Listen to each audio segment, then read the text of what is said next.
To be with you. Madawat nimo kung meditate ka sa word sa Ginoo, you will receive Him and He will be with you. Mag-uban siya kanimo bisag naapa ka sa grabing pagsulay. Mag-uban ang Ginoo sa imuha. Katong mga disipulo ni Jesus Christ, sa diha nga natulog si Jesus Christ, naglawig sila nga tugaw to mga disipulo, si Jesus Christ lang natulog ato. Biabot kanila ang grabing hangin, bagyo, balod, ug unya nasudlag tubig ila sa kayan, hapit na sila malunod, ug unya mingon sila, "Unsa man itong imuuna ni? Mga matay tani."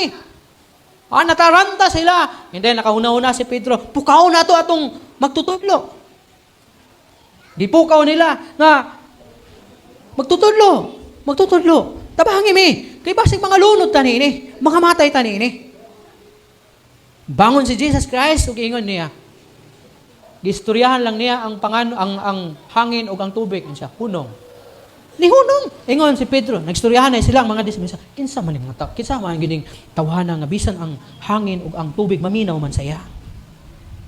Ingon din si Jesus, lingi din sila, pagkagamay sa inyong pagtuo. Nganong gamay man lang pagtuo? Kung imong sabton, malunod ka hato sila. Bisang pag matulog to si Jesus Christ, bisag dito mumata, dito malunod. Ngano man? Musugot tayo si Jesus na malumos po siya kapin. Nanaman siya dito So di yun malunod, kaya naman si Jesus. Bisang pagpunon sa tubig, huwag muunlod na to siya, dito sila mga matay. Kay kabalo sila, na si Jesus. Ang problema na sila, nakalimot sila, nga uban sa ilaha si Jesus.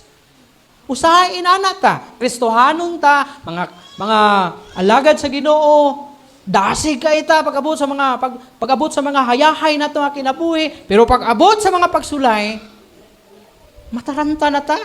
Oo naman ako na wala ka kay balo, naman si Jesus sa imo. Nituo ka kay Jesus. Naaman ka si Jesus sa imo kinabuhi, naa sa imo kasing-kasing. Yang anong mataranta man ka?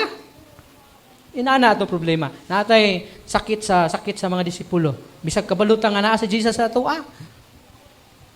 Pag-abot sa mga pagsulay, murag wala si Jesus. Ano naman? Suluhon man dayon ang mga problema. Manang mataranta ka. Ingon niya, to be with you.